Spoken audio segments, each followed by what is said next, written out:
Viewers কেমন আছেন সবাই? চলে আসলাম নতুন একটা ভিডিও নিয়ে। বর্তমানে রাউটারের চাহিদা যেভাবে বাড়ছে সে হারে কিন্তু গ্রাম এলাকায় যারা ব্রডব্যান্ড ইন্টারনেট সার্ভিস নিচ্ছে তারা চাচ্ছে কম দামের ভিতরে একটা রাউটার নেওয়ার জন্য। কেননা কানেকশনে দিতে গেলেই বা আইএসপি থেকে কানেকশন নিতে গেলে তাদের অনেক টাকা চার্জ দিতে হয়।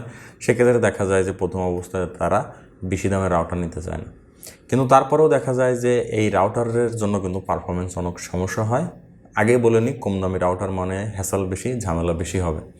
তারপরেও যারা কম দামি রাউটার খুঁজতেছেন তাদের জন্য আজকের এই ভিডিওটা। আপনাদের বাজেট যাদের 1000 টাকা বা 1050 থেকে 950 থেকে 1050-এর ভিতরে, তারা এই রাউটারটা নিতে পারেন।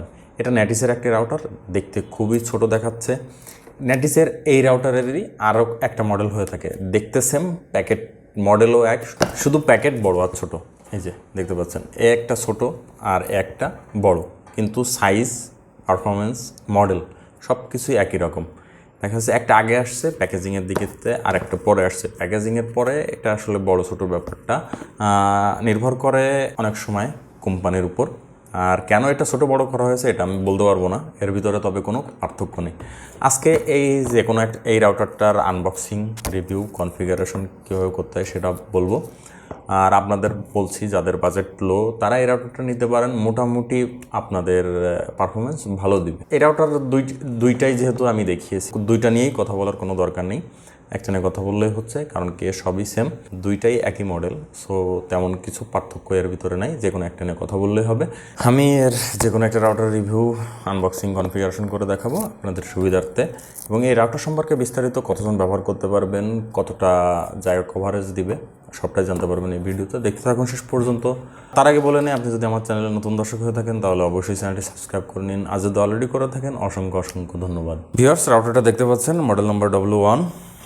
এই রাউটারটা ছোটোটা আমি খুললাম না, বড়টাই খুলে আপনাদের দেখাই। এখানে বেশ কিছু অপশন আসছে, মাল্টিপল এসএসডি ব্যবহার করতে পারবেন, রিপিটার মোডে ব্যবহার করতে পারবেন, ইজি সেটআপ তো আছেই।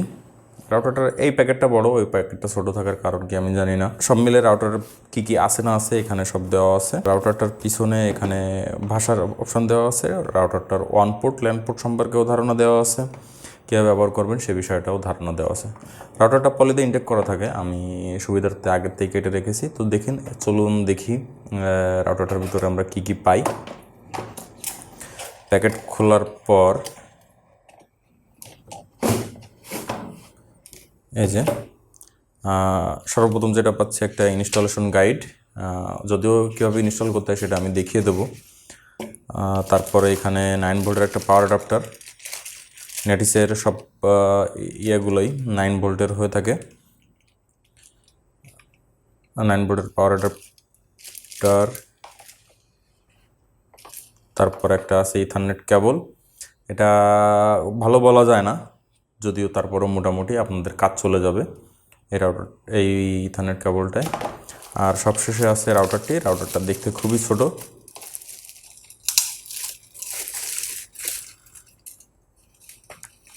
এই যে দেখতে পাচ্ছেন, খুবই ছোট মানের একটা রাউটার। এখানে নেটিসের যে লোগোটা আছে সেটা এখানে দেওয়া আছে, নেটিসের লোগো। এখানে পাওয়ার বাটনগুলো দেওয়া আছে, এন্টিনাগুলো তো দেখতে পাচ্ছেন। আপনারা যেদিক খুশি সেদিকে রাখতে পারবেন। তবে রাউটারটা খুবই ছোট, যে এক হাতের তলায় ধরে যায়, কিন্তু পারফরমেন্স দুর্দান্ত।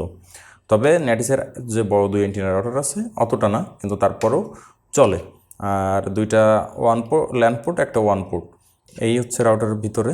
এই যে এটা হচ্ছে WPS এবং রিসেট বাটন, অনেকে খুঁজে পান না WPS বা রিসেট বাটন, তাদের জন্য এই। আর এখানে অল মাউন্ট করে রাখার একটা জায়গা আছে। আর রাউটার শারের ফিচার সম্পর্কিত তথ্য আমি পরে বলছি আপনাদেরকে। মোটামুটি ছোটোর ভিতরে ভালো বলা যায়, পারফরমেন্সও মোটামুটি ভালো দিবে আপনাদেরকে।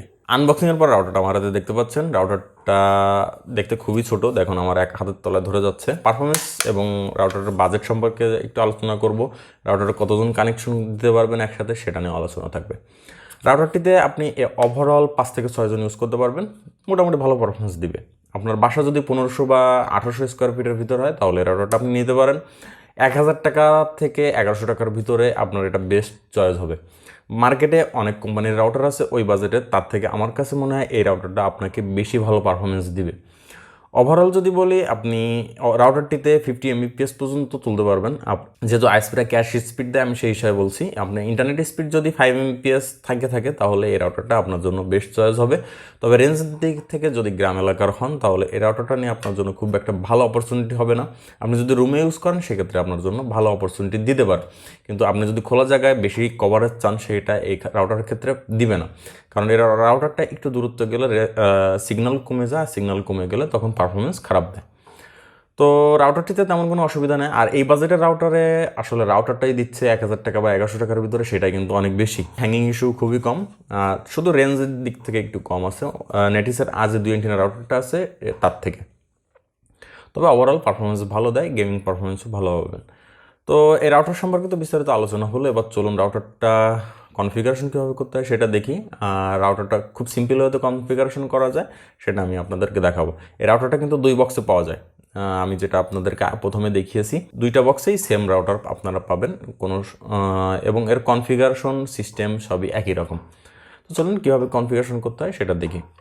কনফিগারেশনের জন্য সর্বপ্রথম আমরা এখানে ওয়াইফাইটা অন করব। ওয়াইফাই অন করার পর আমাদের যে সিগন্যালগুলো দেখাবে যে নেটিস, এটা সিগন্যালটা শো করার পর আমি এখানে পাসওয়ার্ড দিব, পাসওয়ার্ড যেটা আপনার রাউটারের পিছনেই দেওয়া থাকবে। যে কানেক্ট হয়ে গিয়েছে, কানেক্ট হয়ে যাওয়ার পরে এখানে ক্লিক করে ম্যানেজ রাউটারে যেতে পারেন, বা সরাসরি রাউটারের যে গেটওয়ে আছে 192.168.1.1 এখানেও যেতে পারেন, বা নেটিসের একটা অ্যাপস আছে, যদিও এই অ্যাপসটা অফিসিয়াল অ্যাপস না, আপনি সরাসরি ওই অ্যাপস দিয়েও কন্ট্রোল করতে পারবেন। আমার ফোনে অ্যাপসটা ইনস্টল করা আছে মাইনেটিস নামে, এই অ্যাপসে গিয়ে আপনি রাউটারটা কনফিগারেশন করে নিতে পারবেন। এখানে যে আপনি এই সেটিংসে যেতে পারেন, সেটিংসের পরে network name and SSID password, এখানে দেখেন আমি যে পাসওয়ার্ড দিলাম সেটা এখানে শো করতেছে। আর এখানে অ্যাডমিন ইউজার নেম পাসওয়ার্ড, মানে আপনি রাউটারটা লগ ইন করার সময় যদি কোনো ইউজার নেম পাসওয়ার্ড দিতে চান সেটা এখানে যাতে দেখায়। আর এখানে সেটিংসে যে এখানে তো মোটামুটি একটা ডিভাইস কানেক্ট আছে সেটা দেখাচ্ছে। এই অ্যাপসটা যেহেতু অফিসিয়াল না সেহেতু এই অ্যাপসে কিন্তু বেশি ফিচার্স নাই, তার জন্য আমরা সরাসরি আমাদের যে ডিফল্ট যে গেটওয়ে আছে গেটওয়ের মাধ্যমে আমরা করব। এখানে দেখতে পাচ্ছেন অ্যাপ ওপেন করার পর আপনি যদি অ্যাডভান্সে যান, অ্যাডভান্সে গেলে এখন রাউটারের সম্পর্কে ইনফরমেশন পেয়ে যাবেন। আর নেটওয়ার্কে গিয়ে ওয়ানে যদি ক্লিক করেন, অন কি কানেক্ট আছে সেটা এখানে দেখাবে। ওয়্যার্ড না ওয়্যারলেস, আপনি ওয়্যার্ড এবং ওয়্যারলেস দুইটাভাবে কানেকশন দিতে পারেন। ওয়্যারলেস দিলে এখানে SSID এবং এখানে সিকিউর কোড বা APS যেটা বলেন না কেন এটা করতে হবে। আর ওয়্যার্ডে ক্লিক করলে এখানে আপনি কোন কানেকশন দেবেন, সাধারণত আমরা PPOE কানেকশন করে থাকি, সেখানে এই PPOE সিলেক্ট করতে হবে। করার পর এখানে যে ইউজার নেম পাসওয়ার্ড চাচ্ছে ইউজার নেম পাসওয়ার্ড দিয়ে সেভে ক্লিক করতে হবে। ক্লিক করার পর এরপরে চলে যেতে হবে ল্যানে, যে ল্যানে ক্লিক করার পর আমি তো আগেই দেখিয়েছি, এখানে দেখাবে যে আপনার কোন কোন ডিভাইস কানেকশন আছে, অনলাইনে কোন কোন ডিভাইস আছে সেটা। আর মোটামুটি এখানে আর আমার তেমন কোনো কাজ নেই।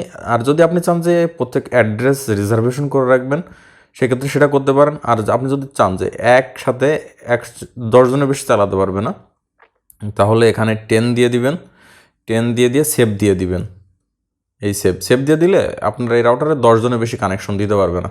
আর এখানে অ্যাড্রেস রিজার্ভেশন যদি করে দেন যে 10 জনের জন্য, যেমন ধরুন আমার এখানে কিন্তু ল্যানে ক্লিক করার পর এই অ্যাড্রেস রিজার্ভগুলোই যদি 1 থেকে 10 আইপির ভিতরে হবে, অ্যাড্রেস রিজার্ভেশন যেগুলোর করবেন সেগুলোই আপনার কানেকশন পাবে। আর ব্যান্ডউইথ কন্ট্রোল এখান থেকে ব্যান্ডউইথ কন্ট্রোল করতে পারবেন। আর ব্যান্ডউইথ কন্ট্রোল আপনি অ্যাপস দিয়েও করতে পারবেন, ওই অ্যাপসে ব্যান্ডউইথ কন্ট্রোলটা খুব সহজে নিয়মে আছে। আর ওয়্যারলেসে যে এখান থেকে আপনি আপনার SSID নাম এবং পাসওয়ার্ড চেঞ্জ করতে পারবেন। যেমন ধরুন আমার এখানে SSID নাম যেটা দেওয়া আছে সেটা থাকলো, আমি একটা চেঞ্জ করে বাংলাদেশ লিখে দিলাম। আর এবং পাসওয়ার্ডের এখানে আপনি যেমন খুশি তেমন দেন, সমস্যা নেই। @টাকা হ্যাশ আপনি যেমন খুশি তেমন দিতে পারেন, সমস্যা নেই। দিয়ে এখানেও যদি আপনি চান যে আপনি কোনো সিম্বল এনে দেবেন তাও দিতে পারেন, কোনো সমস্যা না। সিম্বল বলতে কি আমি এগুলো বুঝিয়েছি। যদি ধরেন আপনি এরকম দিতে চান দিতে পারেন, এরকম দিতে চান দিতে পারেন। দিয়ে এখানেও আপনি চেঞ্জ করতে পারেন আবার, দিয়ে সেভ। আমাদের ওয়াইফাই সিগন্যালটা হারিয়ে গিয়েছে, আমরা আবার এখানে যাওয়ার পরে যে আমাদের যে সিগন্যালটা এখানে আসছে, এখান থেকে আমি যে পাসওয়ার্ডটা দিয়েছি সেই পাসওয়ার্ড দিয়ে কানেক্ট করবো আর কি। কানেক্ট হয়ে গিয়েছে, দেখেন কানেক্টেড দেখাচ্ছে। এখন আমরা কিন্তু রাউটার কনফিগারেশন যেহেতু হয়ে গিয়েছে আমরা এখন ইন্টারনেট পাবো। সো ভিউয়ার্স রাউটার কনফিগারেশন সিস্টেমটা এই। সো ভিউয়ার্স, এই ছিল এই রাউটার নিয়ে বিস্তারিত। ভিডিও যদি ভালো লেগে থাকে তাহলে অবশ্যই চ্যানেলটি সাবস্ক্রাইব করে বেল আইকনটি বাজিয়ে পাশে থাকবেন, যাতে করে আমার পরবর্তী যে কোনো আপডেট সবার আগে পান। আমি নিয়মিত চেষ্টা করি আপনাদের সামনে নতুন নতুন কিছু টপিক নিয়ে আলোচনা করার জন্য, এবং চেষ্টা করি কম্পিউটার নেটওয়ার্কিং বিষয় নিয়ে আপনাদের কাছে কিছু তুলে ধরার জন্য, এবং বরাবরই সেটাই করব। আর রাউটার সম্পর্কিত কোনো ইনফরমেশন যদি আপনাদের দরকার পড়ে অবশ্যই কমেন্টসে জানাবেন, আমি উত্তর দেওয়ার চেষ্টা করব। সো আল্লাহ হাফেজ।